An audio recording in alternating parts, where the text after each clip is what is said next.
Welcome to the Awakened Impact podcast, where the new paradigm starts here. I'm your host, Kimberly Lebbing, master coach, trainer, and creator of the Paradigm Shift Method. In each episode, you'll hear real, unfiltered conversations with soul-led entrepreneurs, coaches, and healers here to create lasting change. If you're here to lead with purpose, embody your gifts, and create an impact from the inside out, you're in the right place. Welcome back to the Awakened Impact podcast. I'm your host, Kimberly Lebbing, and today I have a special guest that I've known literally for years now, Teresa Reiniger. One of the things that's always stood out to me is the deep care and compassion that she brings to every conversation, to everything she does. Grief coach who didn't step into this work from a textbook, but from her own lived experience. Her experience is really vast. Teresa's walked through layers of personal loss, and through it all, she's learned that grief isn't something we move past, it's something we carry, and it shapes us. Her work today is all about helping women process different kinds of grief that often go unseen. And with her gentle, grounded presence, Teresa helps people find space to honor their pain and rediscover their strength. So, welcome, Teresa. Oh, thank you, Kim. That was beautiful. I'm like, oh, I guess that is me.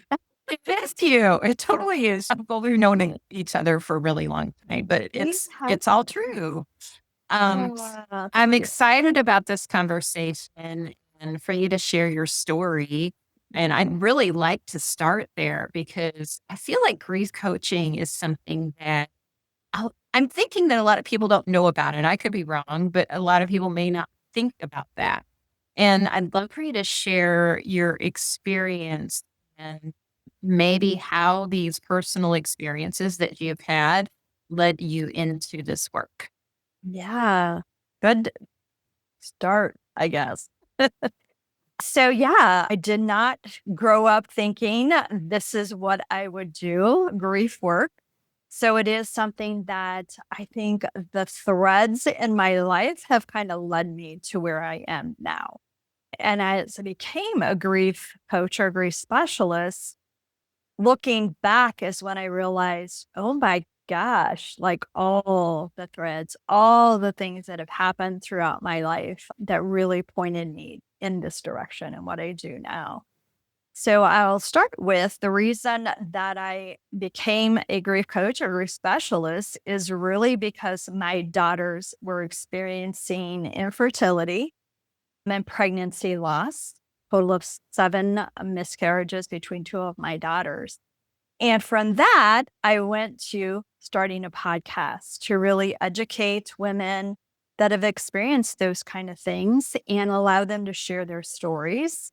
And in doing that, discovered there was a lot more grief within that industry than I ever could have imagined. I knew I was grieving with my daughters who were grieving, and I just didn't put it all together until I started hearing more and more stories and those common things. And so that really is where it began. From that, then I started doing grief classes, courses to become a certified grief coach. And another course was a grief specialist.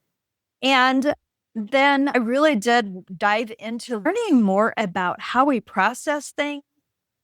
So I went through a program, and this is where we really met, is neurolinguistics programming, NLP, which is really the foundation, I believe, of what I do now. I use it, my experience with it a lot. But when I first went into it, I was like, I needed to take care of me, figure out me. Why am I doing what I'm doing to heal me and understand me? And now utilize it for myself and also clients and potential clients that I have. And so that's really where the business came from.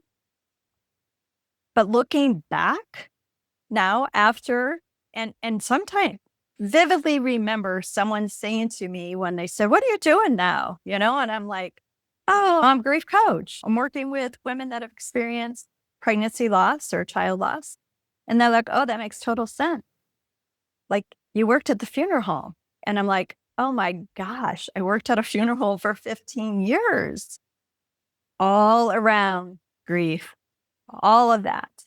And I'm like, oh my gosh, I never really made that connection because my heart and all my work was focused on my daughters and their experience and what I was experiencing. So then looking back, it was like, oh, and then looking back further is my mom had a stillbirth, so I had a brother that was stillborn. It's these threads that were always woven. There is really how I began my work. And I love what I do. I love helping women find their strength, their resilience to live life after such devastating loss. Because working with women who have experienced the loss of a child is where my heart, my passion is, my specialty. But as you had said before, I work with all loss, but that's still where my heart is those women that have experienced child loss. So yeah. It's such a neat. Before I forget, what's the name of your podcast? Because people are probably wondering, okay, where's the podcast or what's the name of that? Well, now it's been rebranded a couple times, but right now it is called Female Voices, Life and Loss. And it will probably stay that now indefinitely. It's pretty broad. So Female Voices, Life and Loss is my podcast. Okay, perfect. Thank you. We'll make sure we put a link to that in the show notes. Sure. I'd love also for you to talk a little bit about the different types of grief, because I know I know how you started because we've known each other for a long time, but what are the other types of grief that people can experience, the types of other losses that may throw someone off from having the joy, happiness that they want to have in life? Yeah, good question. And that's really with a lot of training and just working with people. I have discovered that they indicate in one of my trainings that there are 40 types of loss. And that sounds like a big number, and it is. And most people, when you think of loss and grief, they think of two. They think of a loss of a person or divorce or separation as a big loss. But there's so many others. We experience loss, and when we experience loss, there's grief with that. So when we move, the loss of a home, because now we're changing something. For young ones or even older, like ending a school year can be, a loss. There's loss of security. There's loss of trust. Sometimes we endure that very young, sometimes with parents and situations. But even specifically with the loss of a child, that's the loss. But around that loss is the loss of identity. Am I still a mom? Those kind of things. The loss of many times finances, the loss many times of a career. The woman can't go back to work. There could be the loss then of that relationship with her husband, her significant other. Many times leads into, not always, they got to really work on that's not a couple, but divorce or separation. But there's just so many, the finances, everything that is that circles around that initial loss. And that's why I love what I do, because I really can focus on all of those losses and be very aware that there are all those losses. So one of the very first things I do is really have them do a graph on loss. And we pinpoint where they feel like their loss is affecting them the most. So that's where we begin. So yeah, all types of loss. I mean, like I said, 40, lots and lots of them. I would have never guessed that number in a million years that there were 40. And I'm just thinking about what you said earlier about your work with LP and thinking about these multiple layers and how that aspect of really getting to the subconscious layers that are underneath all this, and how helpful that can be to someone who is grieving. Because I'm guessing some of these things, well, I know we've talked about this, but my guess is there's probably things come up that are not related to the loss that they're going through currently, but something from a long time ago that's Yeah, showing. absolutely. And all of the losses, all of the grief losses are connected together. Just like we learn and we work on within NLP, they're all connected. All of our memories and everything is stored together. So they're all connected. So there's many, many times when someone's talking to me, or they'll mention something and I know then very much so it's connected to something else. And so I'll give an example of that. I had a client that I worked with that she was grieving her father and she felt like she was stuck. She said, I'm not doing this right. I'm grieving. I'm stuck. I'm not crying. I'm not emotional. Something's wrong. I want you to help me figure this out. And I'm like, okay. So very quickly through, really my first conversation with her, diving deep, asking the right questions, what came up is I feel abandoned again. So that tells me there was an abandonment at some point. So that's where we went. We needed to figure out what that abandonment was. And really, that was from years and years ago. Her mother and father had gotten divorced, and dad abandoned her, is what she felt. She was still in contact with him, but that was what she felt as a child. And so we needed to work on that first and foremost to really then work on the current loss of her dad. And so that's how things are connected. And many times they don't even realize that.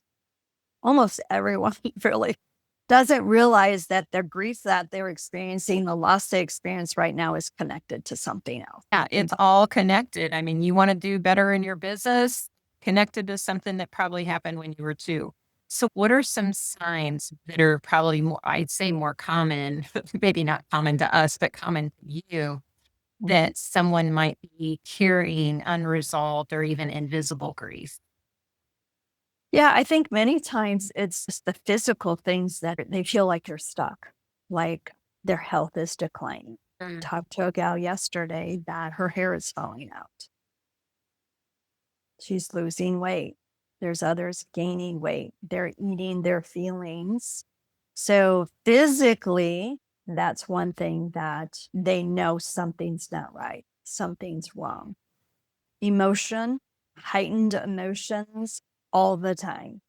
I'm not speaking like, they're crying occasionally or whatever, because you're going to do that.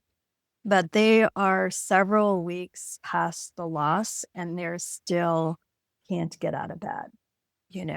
And when you lose a child, that's totally understandable. And we don't want that. We know for our health, that's not the best thing for us, is to not be able to function, to not be able to eat. Many, many times they don't sleep. Yeah. Evenings seem to be the worst time, I'll say, but not with everyone. But it's when things slow down for the night that those heightened emotions arise.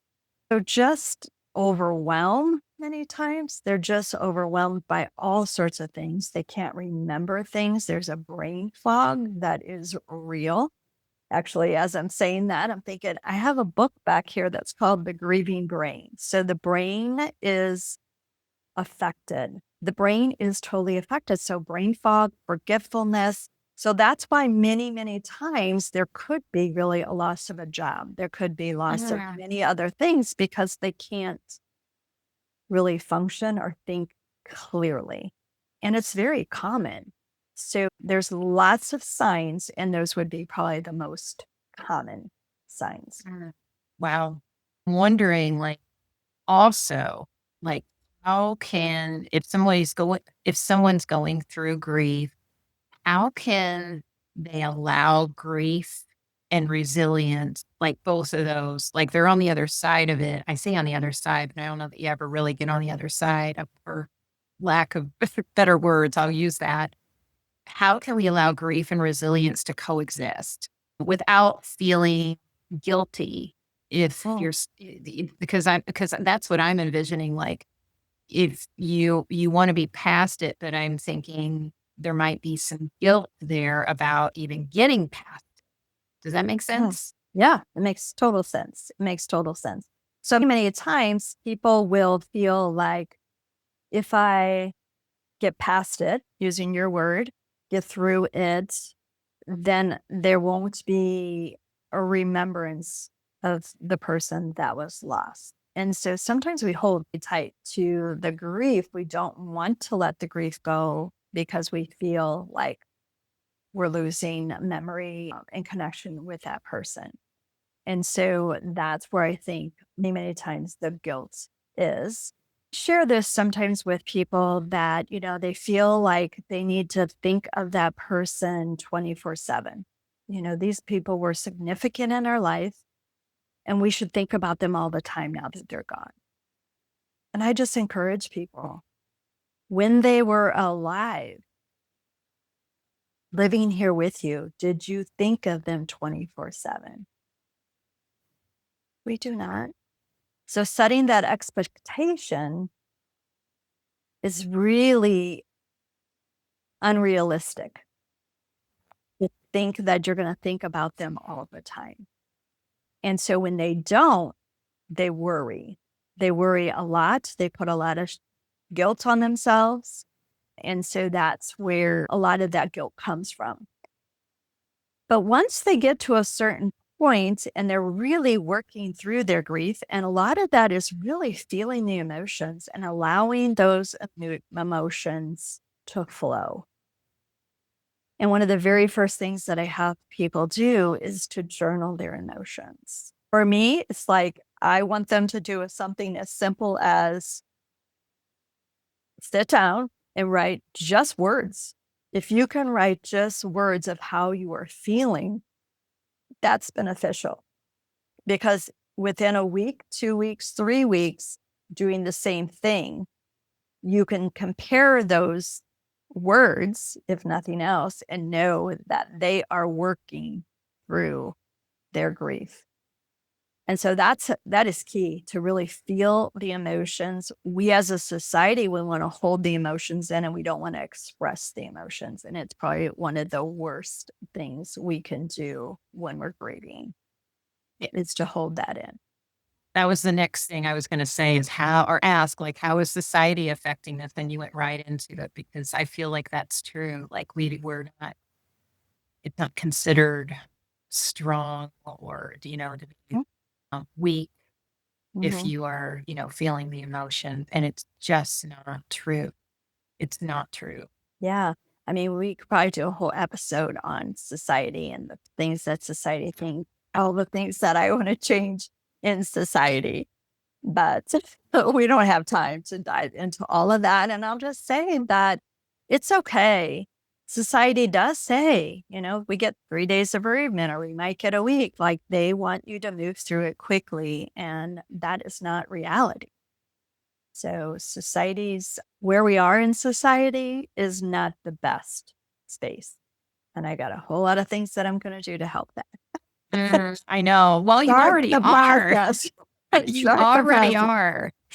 I would love to hear or tell our listeners what are the different ways you support women because I know for a fact that you have some phenomenal programs and support that you give to women that are going through different types of loss. Yeah, I do a lot. Of course, I do coaching one-on-one. I do group coaching as well. But outside of that, I have a lot of free things to support women as well. And I would say free things that I offer is the podcast. It's great for everyone to listen in and gain some information and some knowledge. But I also am starting to do talks. I've done talks before, but I'm really focused on that this year. So if you're local to St. Louis, I have talks scheduled over from next month, really next week, throughout the end of the year at different libraries in the area. I live in Illinois, so they're on that side of the river. I guess next year I'll go over to St. Louis and start doing some talks over there. So just some education, free education for people. The other things that I do is every year, I've done it for 3 years, is I do a bereaved Mother's Day. There is a cost to that, but it is a day where I bring women that have lost children, whether pregnancy or any time of their life, bring them together to really support them in their healing, in connecting. That's a big thing with women that have lost children and other losses, is to connect with someone else that they can communicate to that gets it. Because some of us, if we've never experienced the loss of a child, we don't get it at all. We have no concept. And then I do a grief retreat. Last year, that was for women that had lost children and grandparents that had lost grandchildren. This year, that will expand to really all grief. And that will be local to the St. Louis area. But wherever you're at in the United States, we're so close to St. Louis where I hold that it's like 25-minute drive. And so it's very doable for really anyone within the US that wants to come and join for that. And I'll stop with that because next year we'll bring more things that I'm planning to do to help those that are grieving. So I'm like, ooh, that's exciting. And I know you're also not ready to announce that yet. Yeah. I mean, I'm putting it out there, to people, but it's not fully planned. And I could share what that is. It's not a big deal. I'm planning a grief cruise for 2026. And so it too will be a place where everyone can come and really connect and learn some different ways to navigate through their grief. And we're all individuals. So, I have a whole bunch of different things that I can offer to support those. Because even like with journaling, everybody doesn't journal the same and everybody doesn't like to journal. So alternatives to that to really get those feelings out. It is important. So I do a lot. I know you do. I know it's amazing to watch. And I would love to hear what words of hope or comfort, like what advice would you have for someone who may be walking through loss right now? Before I go to that, I'm thinking of one other thing that I did not mention, which Okay, go ahead. So I've just partnered with a friend of mine that is really amazing at health and really supporting those that are struggling with their health. And I already mentioned that health is affected when you're grieving. And so we're partnering together to really work with those that are grieving any loss, that are having the physical challenges of weight, hair loss, whatever it is that they're experiencing. We're working with that and the emotional piece of that together. And so that's virtual. So that's anywhere in the US for sure. Oh gosh, I need to post all of them on my website, but that's probably the best is my website, which is www.livingaftergriefismybusiness.com.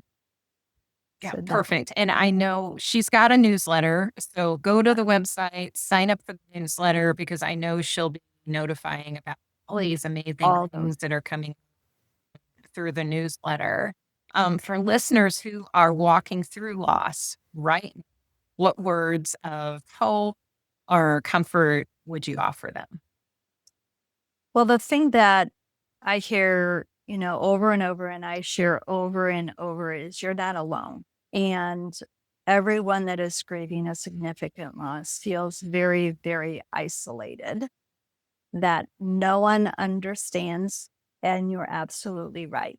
No one understands your loss. Is your loss? Is your loss. And even if we had the exact same loss of losing a child on the exact same year, they're different because we have different lives. And so just know that there are people that have similar losses, and it's important to connect with them. And don't feel alone, because you do. I know you do.